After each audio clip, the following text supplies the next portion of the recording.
We're juggling two big stories today, but we begin with the investigation into Russian efforts to influence the outcome of the 2016 election. This week, Homeland Security officials told Congress that the Russians targeted voter databases in 21 states. And CBS News Justice correspondent Jeff Pegues has learned that nearly twice that showed evidence of a breach. The Washington Post this week came out with a bombshell investigation into the Obama administration's top-secret efforts to combat Russian attempts to influence the election, reporting that the administration knew as early as last August that Vladimir Putin had ordered the effort specifically to help defeat Hillary Clinton. The Obama team considered a number of responses, including a package of cyber bomb strikes that ultimately they did not use and left behind for the Trump administration. Yesterday, President Trump launched several tweets criticizing the Obama administration for inaction. He spoke about it in a Fox News interview. Well, I just heard today for the first time that Obama knew about Russia a long time before the election, and he did nothing about it. If he had the information, why didn't he do something about it? He should have done something about it. There's a lot to process. So we turn to CBS News senior national security contributor and former number 2 at the CIA, Michael Morrell, plus Washington Post columnist David Ignatius, as well as his colleague Adam Entous, who was on the team that broke the Washington Post story. Adam, so let's start with you. Lay out this story for us. Well, the story opens with a dramatic scene, which is the delivery of this intelligence by courier to the White House. It comes with eyes-only instructions to be given to the president and 3 top advisors at that point. And in the package was intelligence from a high-level source of information that was deemed highly reliable by the CIA, describing directly Putin's order to carry out this operation and the goal of trying to help Trump and hurt Hillary Clinton. Once they read that, they were instructed to put it back in the envelope and tell the courier to take it back to Langley. That's just an example of, what was being given to the president at that point. This was a CIA assessment early. This was raw intelligence, and it wasn't good enough for Obama. He instructed the intelligence community to go out and see if they can validate what the CIA was picking up. And Michael Morrell, the validation happened. I mean, give us a sense from your expertise. I know we've talked about this before, but the president's been skeptical about whether this actually ever happened, whether it was the Russians, it could have been the Chinese. Put this latest story into context for us in terms of the intelligence, how solid it was, and what really administration officials know. So one of the important things, John, about intelligence is that the information doesn't come just at one time, right? It comes in very slowly over time. And so intelligence stories build.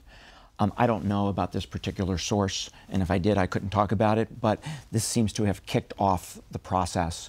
And then more intelligence comes in over the months. And by the time you get into the fall, there's high confidence judgments across the intelligence community that Russia's trying to interfere in the election.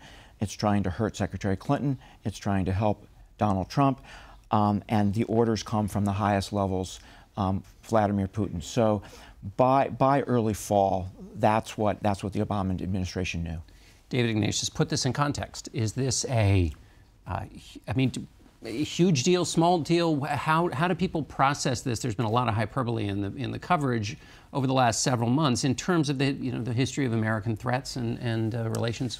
It's a big deal. It was an assault on our election process. In the history of covert action, or even the history more broadly of intelligence operations, you wouldn't put this at the very top. There were 3 things that struck me about the reporting by Adam and his colleagues at the Post. First, they revealed that as of August, our intelligence agencies knew this was Vladimir Putin orchestrating this.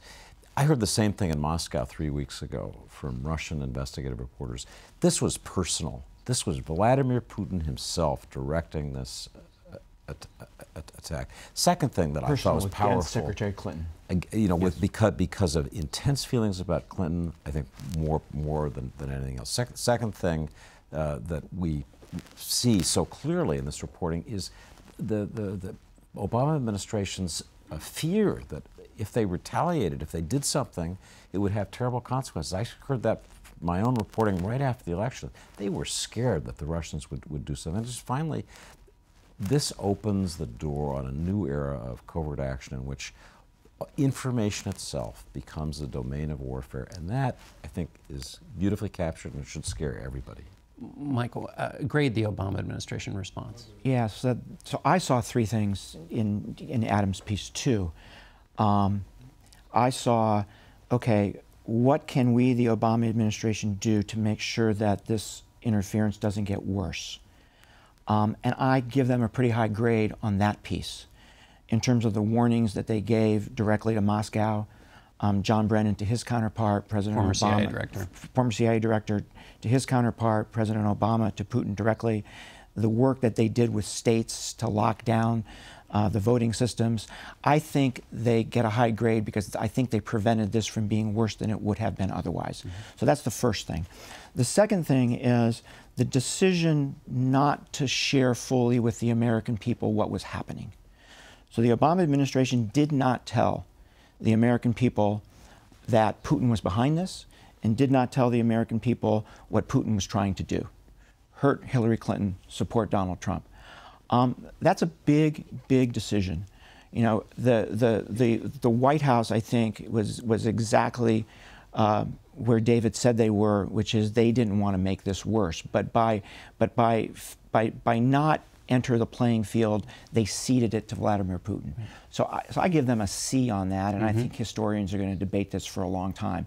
The third issue is how to deter the Russians in the future from doing this again. Right. And here I think they failed miserably. I'd give them an F because the package they put together, the kicking the diplomats out, the intelligence officers out, closing down a couple of compounds, putting limited sanctions on, in no way was a slap on the wrist to Vladimir Putin. He sees it that way, will not deter him in the future.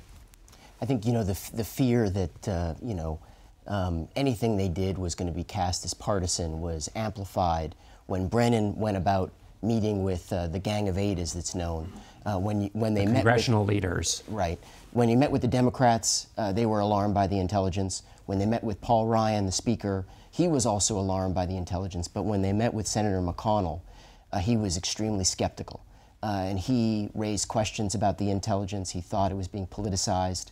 And from talking to administration officials who were part of that, that sent the White House, if anything, back to the drawing board. They were afraid that if they moved unilaterally, it would be seen as playing to Trump's public statements as a candidate, that this all was rigged in favor of Hillary Clinton. Finally, David, to you. What now? President Trump is saying that the Obama administration choked. Well, that suggests he now believes it in a way he might not have before. Now it's in his plate. Give us a sense of the retaliation. Well, we don't know what options he's considering, but I must say, for Trump to, in effect, blame this on the Obama administration, it is true, as Adam's reporting documents, that they were slow to act. But one reason was resistance from Republicans. Mitch McConnell and the Gang of Eight, when briefed, did not want to take action. There was a strong voice against it when Democrats wanted to do more. Second thing, crucial, I mean, it may be right, as Michael says, that expelling the 35 Russians, closing down their compounds was insufficient retaliation, but it was something. And Donald Trump, on the day that happened, said, let's move on to other things. We know that Michael Flynn, on the day that happened, talked to the Russian ambassador, you know, and there's suspicion they talked about those very sanctions and how when we come, we'll undo them. The next day, Putin said, we're not going to retaliate. And instantly, Donald Trump tweeted, this man is as smart as I thought he was. So, I mean, and now he's going to blame Obama for not having taken action? All right, we're going to have to leave it there. Thanks to all of you, gentlemen.